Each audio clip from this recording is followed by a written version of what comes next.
I'm CA Vaibhavijan and today I'll be covering question 2 of consolidation. Have been receiving many requests for consolidation, but because I cannot cover the entire topic, what I thought is to cover one question which covers many of the significant topics, and therefore I have covered question 2 in this video with all the concepts relevant for solving the question. And also I'll tell you how to present the question in exam. So in this question I'll also show you how to solve the question, how to present it in your answer sheets.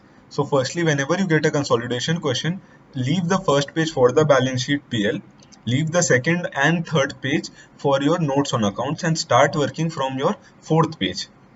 So I am using Excel here, so I'll be directly jumping onto my third sheet, which will be your fourth sheet in exam. So now let's read the question. Ram Limited acquired 60% ordinary shares of 100 rupees of Krishan Limited on 1st October. So firstly, we are acquiring 60%. That means this is a question of holding subsidiary. Secondly, Ram is the holding, Krishan is subsidiary. Third and most important point, acquisition is done mid-year. This is the reason I picked this question rather than the first one, because in the first question, acquisition was 100% as on mid-year. In this question, there is a 60% acquisition as on mid-year. So in this question, we'll see NCI also as well as pre-acquisition, post-acquisition profits also. So this is the one of the most complicated questions in new SM. Although as compared to old SM, this is a very easy question. Now moving on 31st March 2000 summarized balance sheet is given. So see, we have acquired mid-year, but balance sheet is given at the year end. So year-end balance sheet is given, but we have to do calculations for mid-year. That means that we have to do back calculations in many places. Now a quick glance at the balance sheet shows us that there is land building, plant machinery investment at 8 lakh rupees, inventories, trade receivable, cash. There is other equity, other reserves, retained earnings, and bank overdraft and trade payable. So that's fine.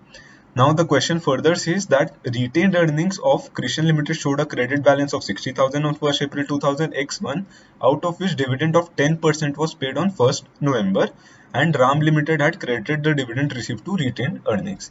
So this brings me to my first concept. The first question concept is of pre-acquisition dividends.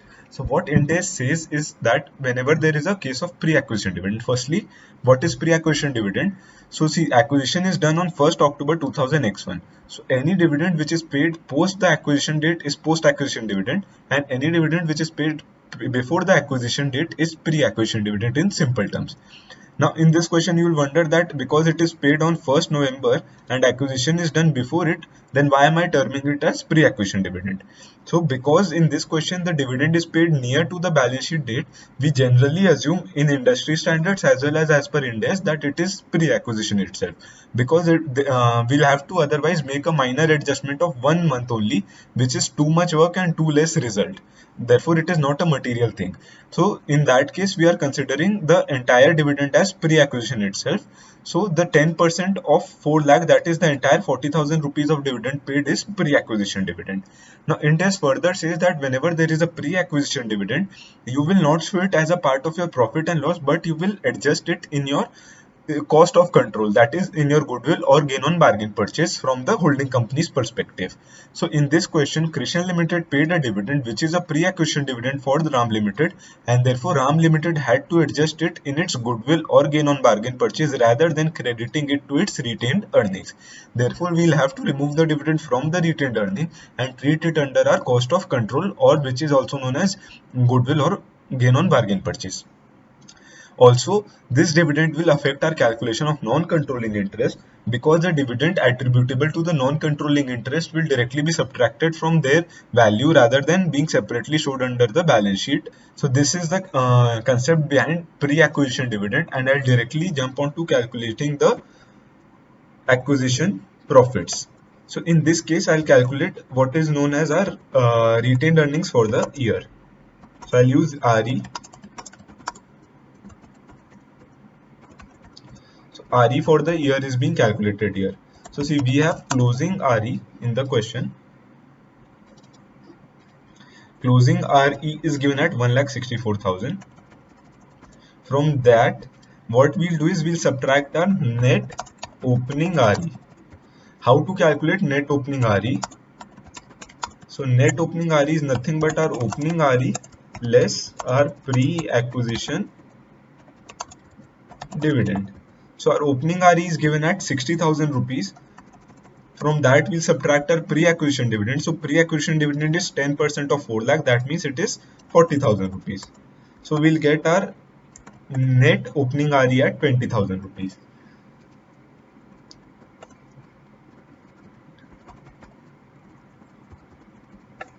Right. So this gives us our retained earnings for the year X1, X2 at 1,44,000.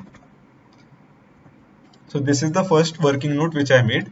Now further from this 1,44,000, what I can derive is the RE for 1st April 2000 X1 to 1st October 2000 X1, and also our RE for the second half of the year, that is RE for 1st October 2000 X1 to 31st March 2000 X2.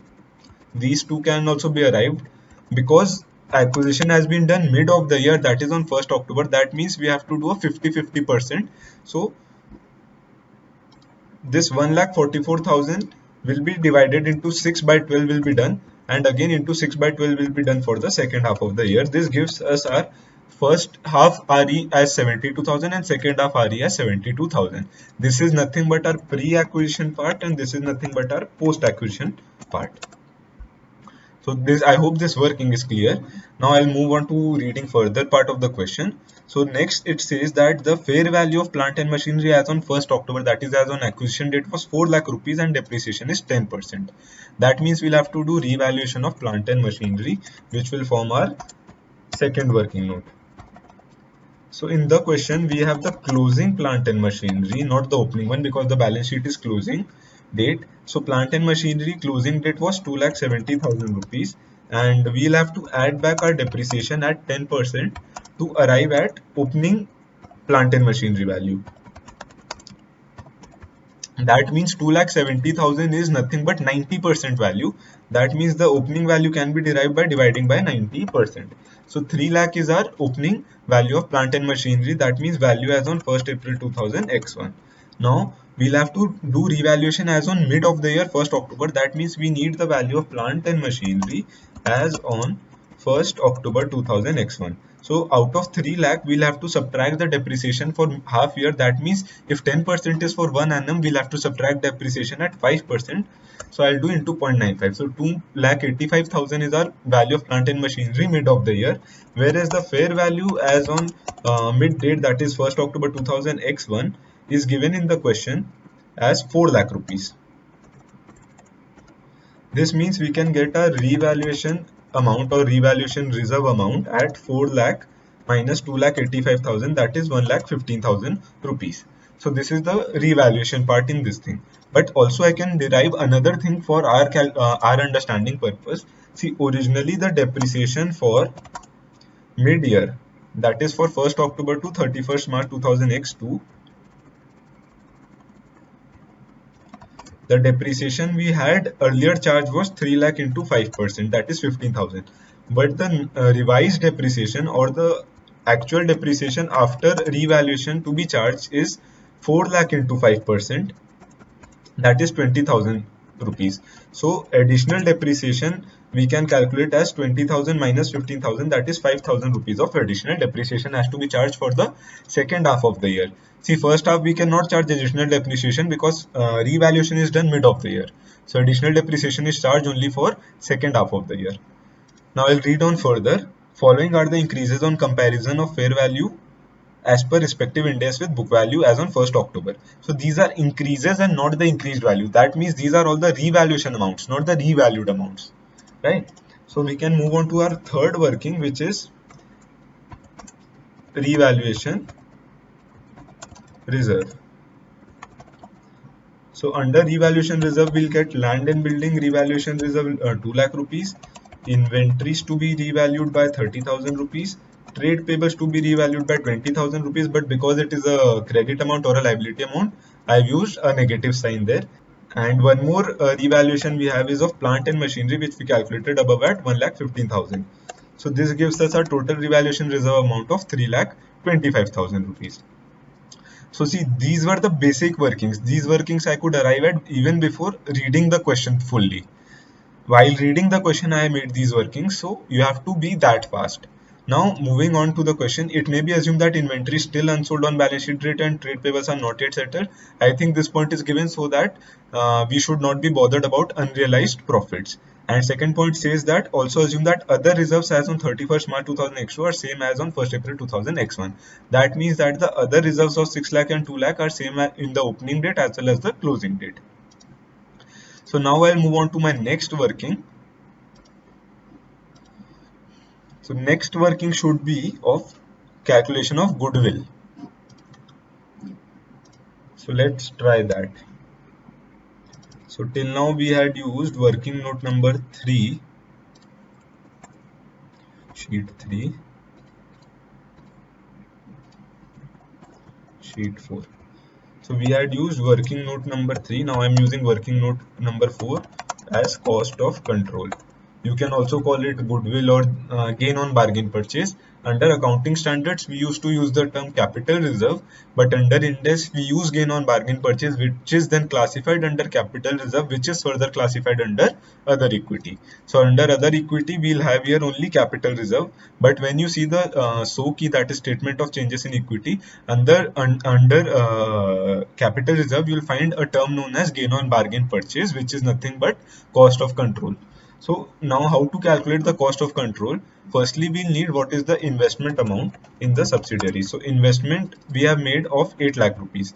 This 8 lakh rupees has been paid by Ram to acquire 60% of Krishan. That means we'll have to derive at value of 60% shares of Kishan. So see, for 100% the value of equity is 4 lakh. So for 60% it will be 4 lakh into 0.6, right? So this will give us our goodwill or capital reserve. If you think so, it is wrong. What is the mistake here is we have only taken the value of equity capital and not of the other equity.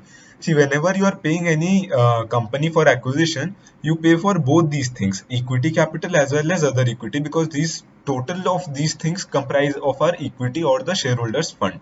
So we'll also have to consider the other equity here. Therefore, this amount is incorrect. So for other equity, what we'll have to calculate is acquisition profits. Now, what is acquisition profit? Acquisition profit means profits as on up till the date 1st October 2000 X1. And why are we calculating acquisition profit is because we need other reserves as on the mid date of acquisition. We have the profits for year end as well as year beginning, but we do not know what is the profit for the mid of the year. So we need to calculate acquisition profits. So we'll make a separate working note for acquisition profits. So working note 5 for acquisition profits. Now how to calculate acquisition profits? So I'll take the opening profits first, opening reserve first, and in that I'll add the mid-year profits. So for opening other reserve, the question said that the opening and closing other reserve is same. That means other reserve as on 1st April 2000 X1 will be 2 lakh rupees itself. Now in that I'll add the retained earnings. So retained earnings opening retained earning I have 60,000 rupees, and in that I'll also add revaluation reserve, which we calculated before. So revaluation reserve is 3,25,000, and the last item I'll add is the pre-acquisition profits. Now what is pre-acquisition profit? So we acquired on 1st October 2000 X1. The year has started on 1st April 2000 X1. That means the profits for the intervening 6 months, that is from 1st April to 1st October, is known as pre-acquisition profits. So how to calculate pre-acquisition profits? Fun fact, we've already calculated it. This is the pre-acquisition profit of 72,000 rupees. So 6,57,000 rupees is our acquisition profits, and out of 6,57,000, Ram Limited has a ownership of only 60%. So 394,200 is belonging to Ram.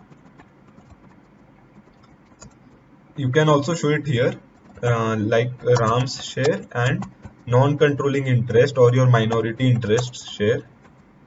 So Ram share will be 60% and minority share will be 40%. You can show it like this also.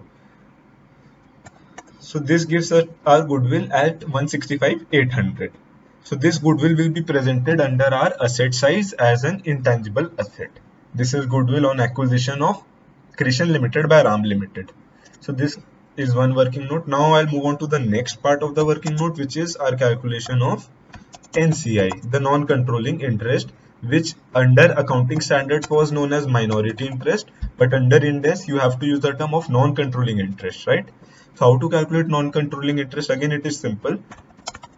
Firstly, you should know the share capital. See, again, 4 lakh rupees is the entire company's share capital, out of which 60% is Ram's. So that means minority has only 40% out of 4 lakhs. That means minority has a right of 1,60,000 rupees in the equity share capital. Now, in that, we'll also have to add the acquisition profits. So, acquisition profits of minority we have already calculated 260 to 800. By adding acquisition profits, we have arrived at the value as on 1st October 2000x1. But we need to calculate the NCI for the year ended 31st March x2. That means we'll also have to add the post acquisition profits here. You should always think in that way. For what date am I calculating the value? So I'm calculating the value for 31st March. That means I'll also have to add the post acquisition profits. But before that, one important adjustment which you'll definitely forget in exams is to do the adjustment of pre-acquisition dividend. So as I mentioned in the beginning of the question, that this pre-acquisition dividend has to be eliminated from retained earnings, has to be treated in cost of control, and has to be treated in NCI. So under cost of control, we have already treated the pre-acquisition dividend as a part of the acquisition profits. But the fact here is that when we are talking about pre-acquisition dividend, for the holding company the treatment is okay, but when we are talking about the non-controlling interest, we have to adjust the pre-acquisition dividend in the NCI itself. We cannot show it separately in the balance sheet. That is why what we'll do here is we have to subtract the pre-acquisition dividend separately. So in the question we have a pre-acquisition dividend of 40,000 rupees, out of which we'll have to subtract this. So out of which the NCI has a share of 40%. So 16,000 has to be subtracted from the NCI's share, because 16,000 has to be treated here itself and cannot be shown separately in the balance sheet. And now we'll add the post acquisition profits. So for that we need to calculate the post acquisition profits. So this will be working note number 7.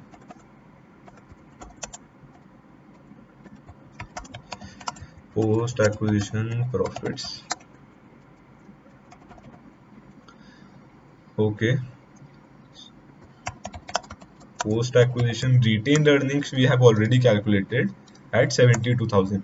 But why am I not using the figure directly is because of this small adjustment which I have to do of depreciation. And what adjustment has to be done is to charge the additional depreciation which I have already calculated. So we have to charge the additional depreciation of 5,000 rupees. So this will lead us to our post acquisition profit of 67,000 rupees. And in this 67,000 rupees, NCI has a share of 40%. So post acquisition profit is 66,999. That means 67,000. Just a second. Oh, I have done minus. It is 26,800 is the post acquisition profit, and the sum total 433,600 will be our NCI's value.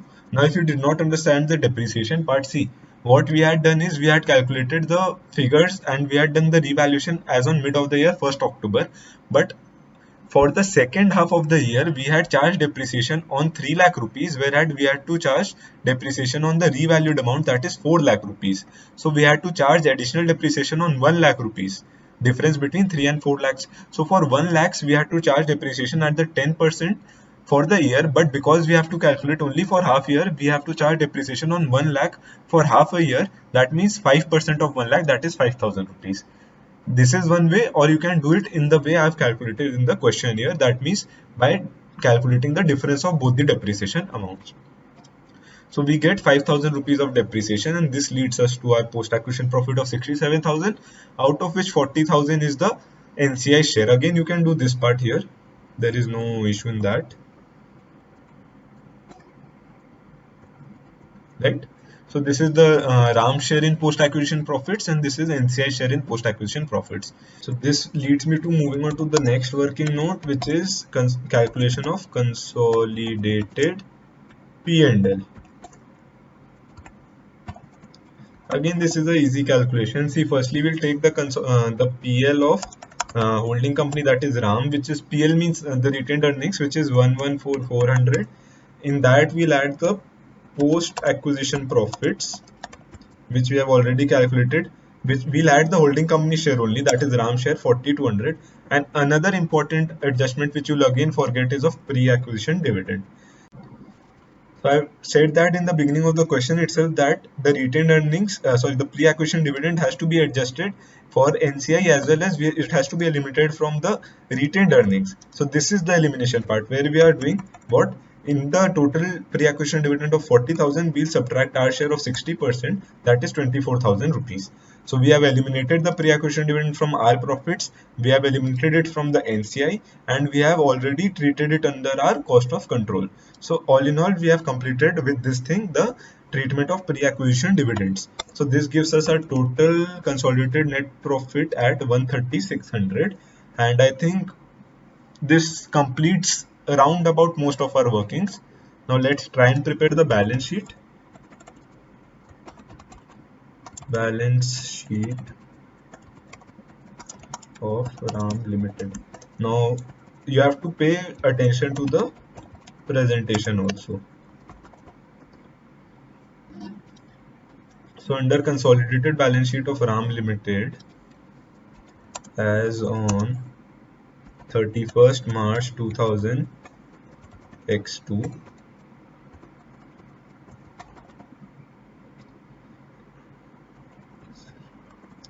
so there will be your assets,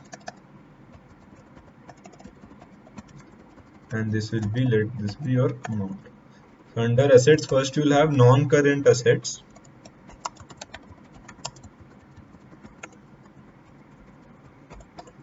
Under which firstly we have property, plant and equipment. Do not write shortcuts, try to write the full figures.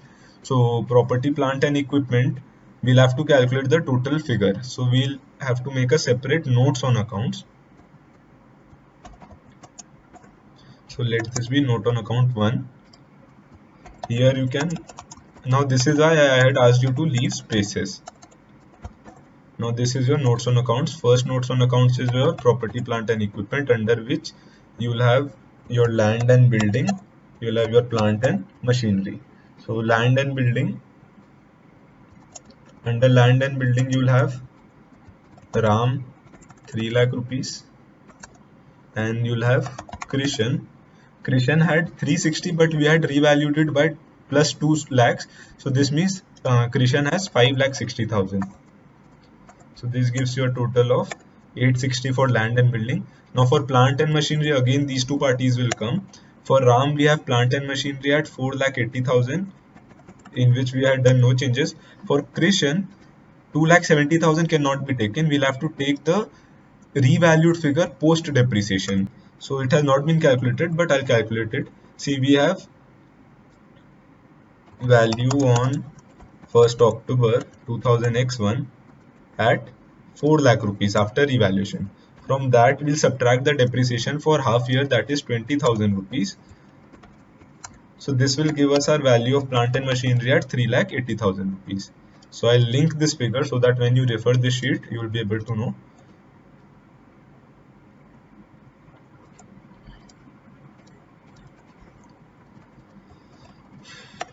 8,60,000 rupees. So this gives us our total PPE at 17,20,000 rupees.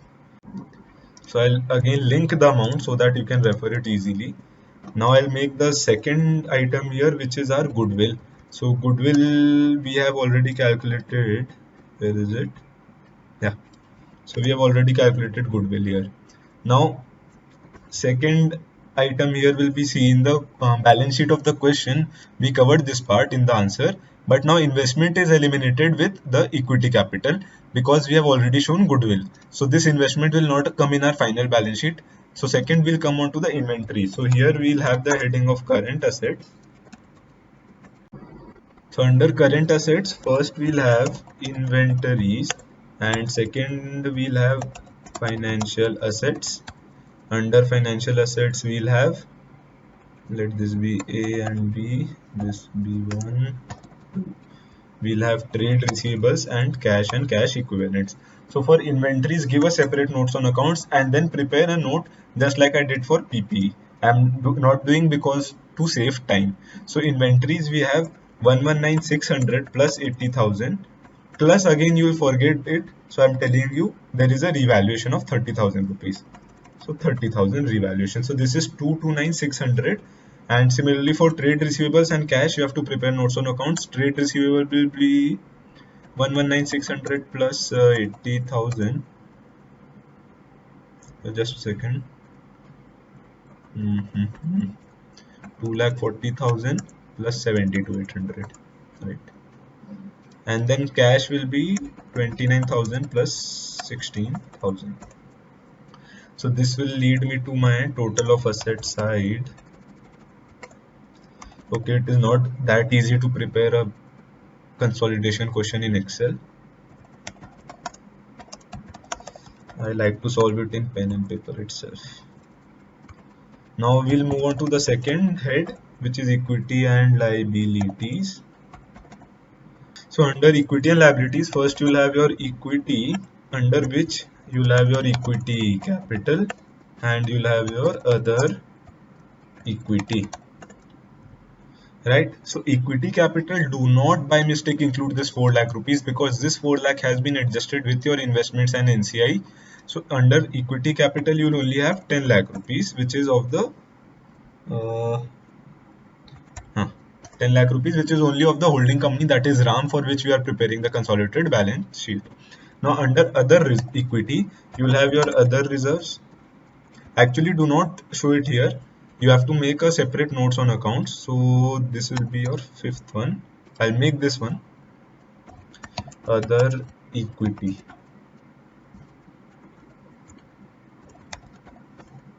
So under other equity, first you will have your other reserves. Other reserves will be 6 lakh rupees. So we will not take this reserve here, right? We'll only take our holding companies because we are preparing for RAM and not for Krishan. So do not do that silly mistake.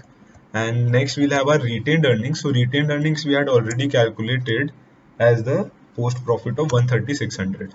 So this will give us a total other equity of 730,600. So I'll link it. Now some of you might be wondering why we are not taking the revaluation reserve. So mind you, the revaluation was done for the subsidiary and not for the holding. So firstly, that is the reason. Secondly, the revaluation for the subsidiary has also been adjusted in our holding company's other equity in the retained earnings, because the revaluation has already been considered by us. See, I'll show you. See, in the acquisition profit, we have already taken the revaluation reserve of the subsidiary, and that is why we are not considering it separately in our other equity. Post other equity, we have our non-controlling interest. Do not write shortcuts. So NCI is already calculated by 433,600.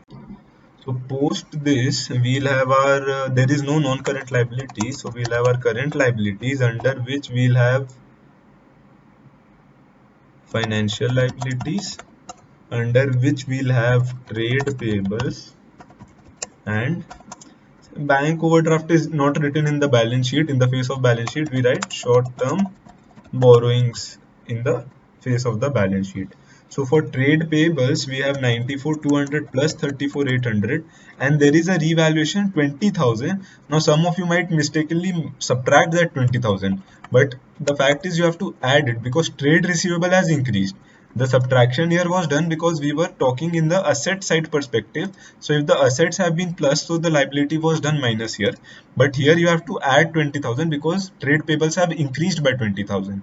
And short-term borrowings, we have 1,60,000. So for these also you have to make separate notes on account 6 and 7. And hoping that this will tally my balance sheet. Right.